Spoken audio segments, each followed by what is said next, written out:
ባርሴሎና ከአትሌቲኮ ማድሪድ ሶፊ እንደምታውቀው የዳኝነት ብጥብጥ የነበረበት የዳኝነት ውሳኔዎች እንደውም አንድ አስተያየት ሰጪ ህማማት ሆነ እንጂ ሰሞነ ህማማት ሆነ እንጂ ዳኛውን ሙልጭ አድርጌ በሰድበው ደስ ይለኝ ነበር ብሎ በሲዲ ስፖርት የኮሜንት መስጫው ላይ አስተያየቱን ልኳል። ሁለት አከራካሪ ጉዳዮች ይነሳሉ ከዳኛው ጋር በተገናኘ ማለት ነው። እና የዳኛው ኬዝ አንድ ጉዳይ ነው።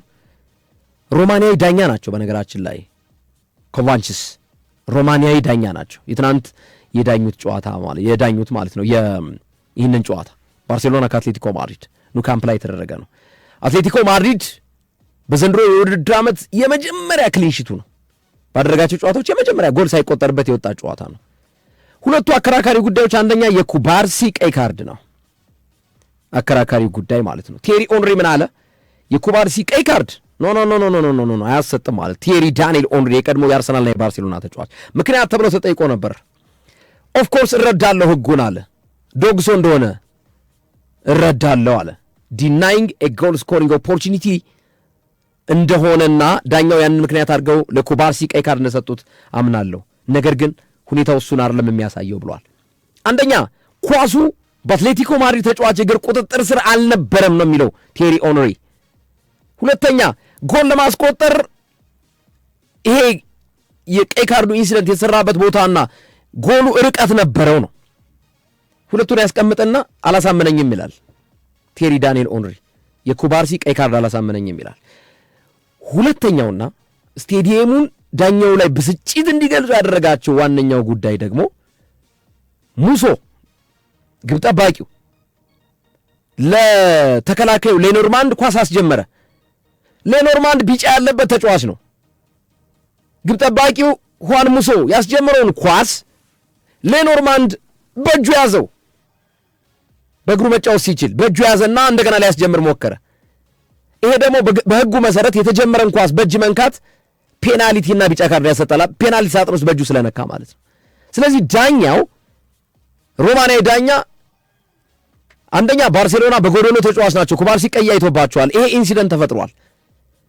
ቡድናቸው እየተመራ ነው። እንዴት ዳኛው ይህንን ጉዳይ ሊያልፉት እንደቻሉ አልገባኝም። ሁዋን ሙሶ ግብ ጠባቂው አስጀመረለት፣ ያኛው ደግሞ ተቀበለና አስቀምጦ መታ። ፔናልቲ ሳጥን ውስጥ ነው በእጁ የነካው። ፔናልቲና ቢጫ ስለነበረበት ሌላ ቢጫ አይቶ በቀይ መውጣት ነበረበት። ይህን ኢንሲደንት ታስታውሳለህ ሶፊ? ጋብሪኤል ማጋሌስ አርሰናል ቤት ውስጥ አከራካሪ ሆኖ በኋላ ላይ እንደውም ይቅርታ የተጠየቀበት ማለት ነው።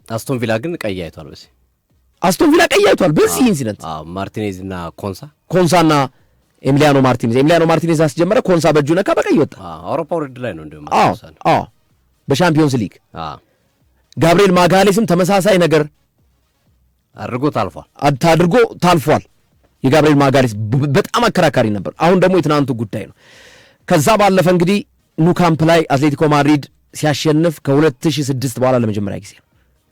2006 በኋላ በጣም ረዥም ዓመት፣ በጣም የሚያስገርም ነው። ይህንን ጨዋታ እናንሳው ሶፊ። በጣም ምርጥ ጨዋታ፣ ዳኝነቱ ብዙ ነገሩ አከራካሪ ሆነ። ላሚን ያማል ያነባበት ያለቀሰበት፣ ሃንስ ፍሊክ የተበሳጩበት ጨዋታ ሆኖ ተመልክተናል። ልክ ነው ግርምዬ። ወደ ጨዋታው ከመግባት በፊት የአልቫሬዝና የሶርሎትን ጎል ግን አረሷቸው ግርምዬ። ሚናሮል ህንፃ ላይ ጥቂት ቢሮዎች አሉ መከራየት ለሚፈልጉ። ስላልጠቆምናቸው ነው ቅድም ተናግሬ ነበር። ሁለተኛው ላይ አልጠቆስኩም። ቢሮዎች አሉ፣ ጥቂት ቢሮዎች አሉ መከራየት ለሚፈልጉ። መገናኛ አካባቢ ለሁሉም አመች ስለሆነ ሚናሮል ህንፃ ላይ፣ ግዙፉ ሚናሮል ህንፃ ላይ ጥቂት ቢሮዎች አሉ። 0911444917 መደወል ይችላሉ የሚለውን መልእክት ለማስተላለፍ። ቢሮዎቹ ደግሞ በጣም ጽድት ያሉ ናቸው። አብዛኞቹ ተይዘዋል፣ ጥቂት ናቸው፣ የተለቀቁ ናቸው፣ ትንሽ ናቸው። ስለዚህ ይፍጠኑ። እዛ ቦታ ከእንግሊዝ ኤምባሲ አካባቢ እንደውም እስካሁን ካልተያዘ ነው እንጂ ምናልባት ሊያልቅም ይችላል። ጽድት ያሉ ቢሮዎች አሉ። ደረጃውን የጠበቀ ምርጥ ህንፃ ነው።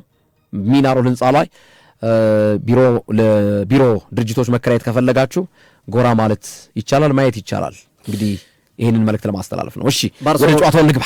ደጋግመን እንዳነሳ ነው ሰሞኑን የአውሮፓ እግር ኳስ ማህበር ማስተካከል ከሚገባቸው ነገሮች መካከል የአውሮፓ ሻምፒዮንስ ሊግ በተለይ የሩብ ፍጻሜ፣ የጥሎ ማለፍና የግማሽ ፍጻሜ ጨዋታዎችን በአንድ አይነት ሰዓት የሚያደርገው ሂደት ማስተካከል አለበት ብዬ አምናለሁ። ምክንያቱም አሁን ትናንት 2 ጨዋታዎችን መመልከት እንችል ነበረ፣ በቀደም 2 ጨዋታዎችን መመልከት እንችላለን። ቀጣይ ግማሽ ፍጻሜ አንድ ቀን ብቻ ነው የሚኖረው። ቢያንስ 2 ቀን ማድረግ ይችሉ ነበር የግማሽ ፍጻሜ የሆኑ ተፋላሚዎች እና ይህን መስተካከል አለበት። ሩብ ፍጻሜ ላይ ጥሎ ማለፍ ላይ ሰዓቶቹን ትናንታውን 2 ጨዋታ በቀደም 2 ጨዋታ ማየት የሚቻልበት እድል ነበረና ሳትወድ በግድ ሊቨርፑል ከፒኤስጂ እየተመለከትክ ባርሴሎና ከአትሌቲኮ ማድሪድ ይናፍቃል። ባርሴሎና ከአትሌቲኮ ማድሪድ እየተመለከትክ ሊቨርፑል ከፒኤስጂ ይናፍቃል። ምክንያቱም ሁለቱም ጨዋታዎች ድንቅ ስለሆኑ ማለት ነው እና ይህንን ነገር እንደ ቢስተካከል አሪፍ ነው። አንዱን 2:45 ላይ አንደኛውን 4 ሰዓት ላይ ቢያደርጉት የተሻለ አንዱ 2 ሰዓት አንዱን 4 ሰዓት ላይ ቢያደርጉት የተሻለ የመመልከት እድል ይኖራል ብዬ ስለማስብ ነውና ምን ያህል እንደተቸገርን ትናንትም ብዙዎቻችን አስባለሁ። በትናንትናው ምርጫ ላይ በጣም አስቸጋሪ ነበረ። ባርሴሎና ከአትሌቲኮ ማድሪድ የባርሴሎናዎችን የበላይነት የባርሴሎናዎችን ጫና የቀለበሰችው ክስተት 44ኛው ደቂቃ ላይ ፓው ኩባርሲ በቀይ ካርድ የወጣበት ክስተት ነው። ይህ ክስተት የጨዋታውን ሁለንተናዊ መንገድ የጨዋታውን ሁለንተናዊ ሙድ በመቀየር ነገሮች ሁሉ ለአትሌቲኮ ማድሪድ ሰርግና ምላሽ እንዲሆንላቸው አድርገዋል። በዚህ ውድድር ዓመት ደግሞ ደጋግመው ተገናኝተዋል። በአውሮፓ ሻምፒዮንስ ሊግ 2012 2014 እንደዚሁም በመሃል አንድ ጊዜና በቀደም ትናንት ተገናኙ። አትሌቲኮ ማድሪድ በሁሉም የበላይነት ወስዷል። ሻምፒዮንስ ሊግ ላይ በነበራቸው የጥሎ ማለፍ ጨዋታዎች ላይ የዲያጎ ሲሞኔ ቡድን ትናንትም ተመሳሳይ ነገሩን ነው የተመለከትነው። ዲያጎ ሲሞኔ ግልጽ ነው መልስ ጨዋታቸው ዋንዳ ሜትሮፖሊታኖ ላይ ነበር የሚከናወነው፣ ቀጣይ ሳምንት የሚከናወን ነው። ስለዚህ ከዲያጎ ሲሞኔ ማጥቃትን አትጠብቅም፣ ኦቬስ ነው። 5 ተከላካይ ነው ይዘው የገቡት እንደ ሊቨርፑል። ልዩነቱ የሊቨርፑል ተከላካዮች በአግባቡ አልተከላከሉም። የአትሌቲኮ ማድሪዶች በባህላቸው ስለሆነ እንዲጫወቱ የፈቀሩላቸው ዲያጎ ሲሞኔ በመከላከል ስለሆነ የሚታወቁት በአግባቡ ባህላቸውን ተግባራዊ አድርገዋል፣ ሞክረዋል። ላሚን ያማል፣ ኮንዴ አሪፍ ኳሶችን ራሽፎርድ በጣም በትሪቬላ ፓስ ላሚን ያማል ልኮለት በጣም በቃ የሚያስቆጭ አጋጣሚ የማርከስ ላይ የሳተው ኳስ ማለት በትሪቬላ ላሚን ያማል ምን አይነት ኳስ እንደሰጠው ማለት ነው። ሊቫንዶስኪም በተመሳሳይ የሳታቸው ኳሶች አሉና ከቀዩም በኋላ ከቀዩም በፊት ብዙ የጎል ድሮችን በመፍጠር የተሻሉና አይተናቸዋል። እነዚህ ነገሮች ሁሉ እንዳይሳኩ ካደረጉት መሰረታዊ ነገር መካከል ቅድም እንዳልኩት አትሌቲኮ ማድሪድ በባህሉ ነው የተጫወተው፣ በሚያውቀው ባህል። ትናንት ደግሞ ሊቨርፑል ደግሞ በባህሉ ስላልተጫወተ ነው፣ በአዲስ ነገር ነው የገባው።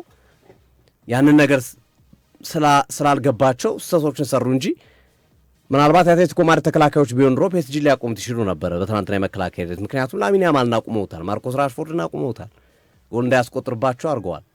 እነ ዳኒ ኦልሞ ሁሉ በኋላ ተቀይሮ ሞክረዋል፣ አልቻሉም።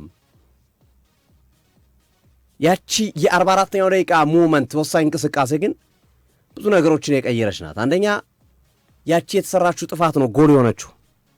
ሁለት ሳይኮሎጂካሊ ቦስት የሚያደርግ ነገር ነው።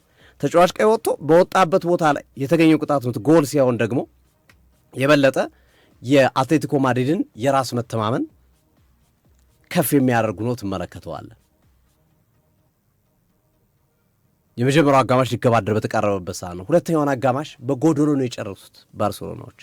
ከባድ ነበረ በዚህ ሂደት ውስጥ ማለት ነው። በነገራችን ላይ ኮኬም ቀይ ካርድ ማየት ነበረበት። ቢጫ ካርድ ተመለከተ። ወዲያውኑ ጥቂት ደቂቃ ሳይቆይ ላሚን ያማል መጥቶ ቆረጠው። ከኳስ ውጭ በኳስ ያገኘ የመጣው እግሩ ቢጫ የሚያሰጥ ነበረ። ቢጫ ስላለበት ብሎ ነው ዳኛው አንድ ልታገሰው ብሎ ያለፉት። ግን ሊያልፉት አይገባም የሚል ጥያቄ ይነሳል በባርሴሎና ደጋፊዎች በኩል። የኩባርሲ በፍጹም ቀይ ካርድ መሆን የለበትም የሚሉ ሀሳቦች ይበዛሉ። ቅጣት ምትና ቢጫ ካርድ በቂ ነበረ። ምክንያቱም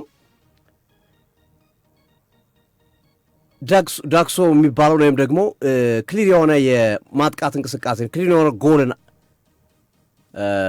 እንዳይቆጠር አድርጓል የሚለው ነገር አከራካሪ ሆኗል።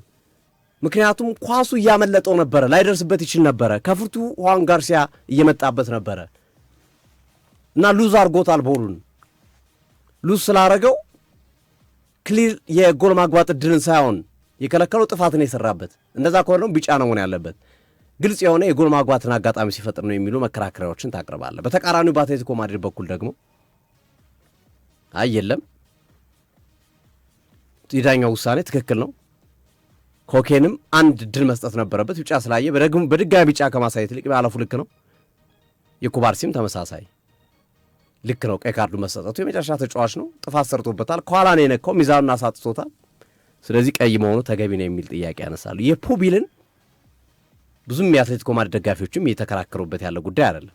በቃ አፕና አረገ፣ ዳኛው ናቸው ኃላፊነት የተሰጣቸው፣ ዳኛው ወስኗል የሚል ሀሳብ ነው የሰጡት። ግን ከዚህ ቀደም ከተመለከትናቸው ሁኔታዎች አንጻር ባርሴሎና በሜዳው እንደሚጫወቱ በካምፕኑ ደጋፊዎች ጫና እንደመፍጠራቸው ዳኛው ይህንን ነገር ሳይሰጡ የሄዱበት መንገድ ጥያቄ የሚያስነሳ ሆኖ አልፏል።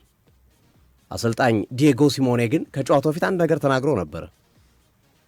እኔ ተጫዋቾቼን አሸንፉ ብያለምናቸው ማቻሙጡ ምናምን አላቸው፣ አንድ ነገር ብቻ እንዲያደርጉልኝ ይፈልጋሉ፣ ላሚን ያማል ቢጫ እንዲያይልኝ ነው የምፈልገው ብሎ ነበር። ተሳክቶላቸዋል። ቢያንስ ኩባርሲን በቀይ አጥቶታል። ኩባርሲም ወሳኝ ተጫዋች ነው። የተከላካይ መስመሩ ትርታ ነው፣ ወሳኝ ተጫዋች ነው ኩባርሲ ተከላካይ መስመሩ ላይ። ባርሴሎና ኩባርሲ ባይኖረው በተከላካይ መስመር ላይ እያየነው ያለውን ውጤት ማስመዝገብ የሚችል ቡድን አይደለም። የኩባርሲ እኮ የጎዳቸው በትናንቱ ጨዋታ ኩባርሲ በቀይ ወጣ፣ ቀሪ ጨዋታ አልተጫወተም። 44ኛው ደቂቃ ነው የወጣው። ያቺ ኳስ ነች አልቫሬዝ ሮኬት የሆነ ኳስ ተኩሶ ያስቆጠረው። በነገራችን ላይ አልቫሬዝ 9ኛ የሻምፒዮንስ ሊግ ጎሉን ያስቆጠረው። እንደገና ደግሞ በመልሱ ጨዋታ አይገባም፣ አንድ ጨዋታ ይቀጣል፣ ዶግሶ ስለሆነ ማለት ነው። ዲናያል ኦፍ ጎል ስኮሪንግ ኦፖርቹኒቲ። ስለዚህ ለቀጣዩም ጨዋታ ነው የጎዳቸው የኩባርሲ አለመኖር ለማለት ያክል ነው። ሶፊ አዎ በትክክል ስለዚህ ይሄ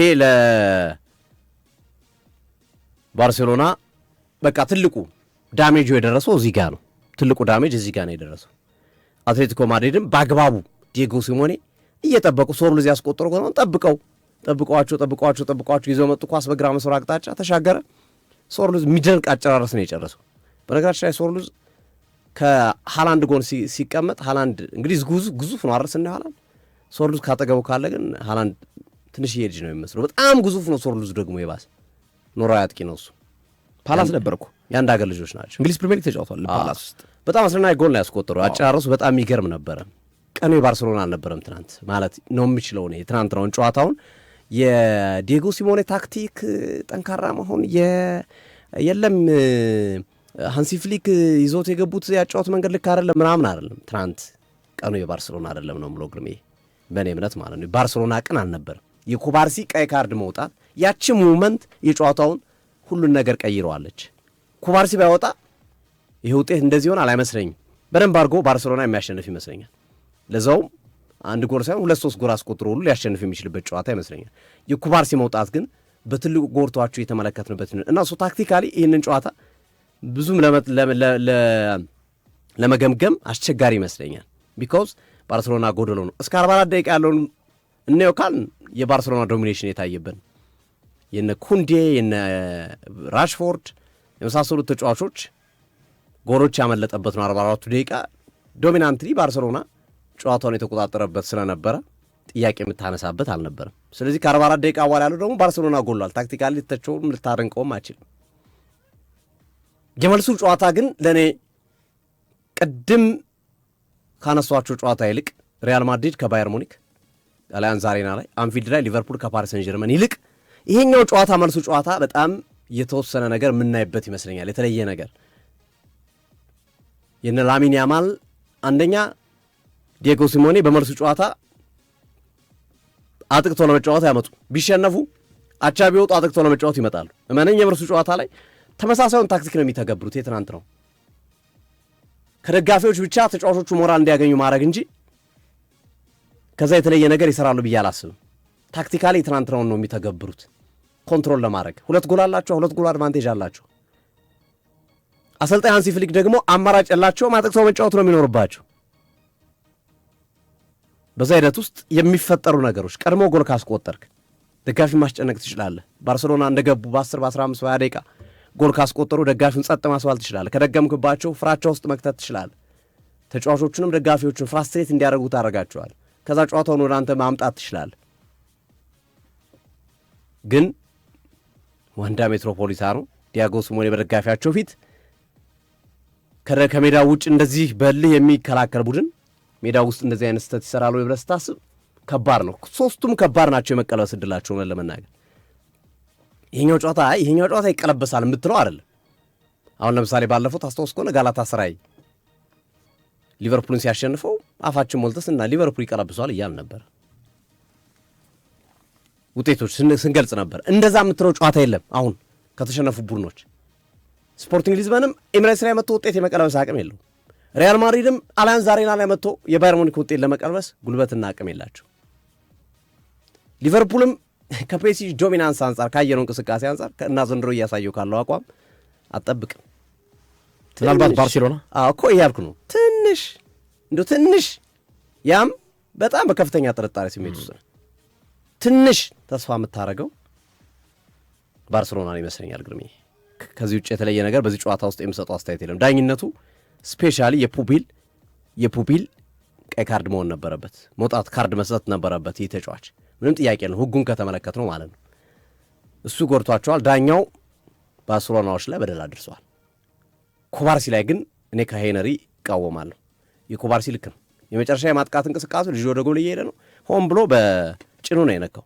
ሆን ብሎ ነው ያስታውቃል። እያየ ነው የነካው። ሚዛኑ እንዲስት አልታይም ብሎ ነው ከዳኛው ፊት ስለነበረ ዳኛው ያዩኝም ብሎ ነው ሸፍ ነው የነካው።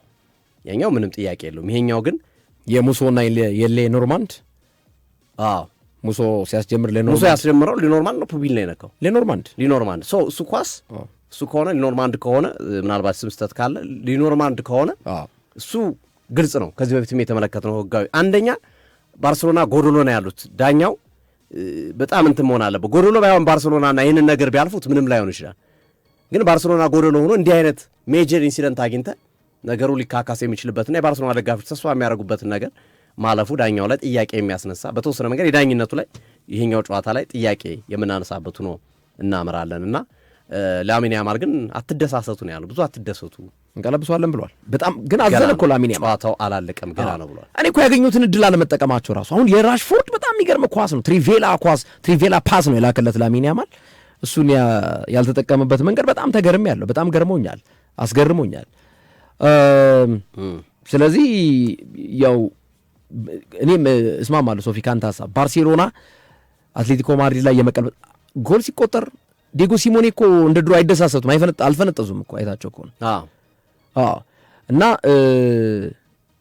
ይህንን ጉዳይ እንግዲህ በቀጣዩ ሳምንት የምናየው ይሆናል የመልሱ ጨዋታዎች ላይ። ይህን ጨዋታ ጠብቃል።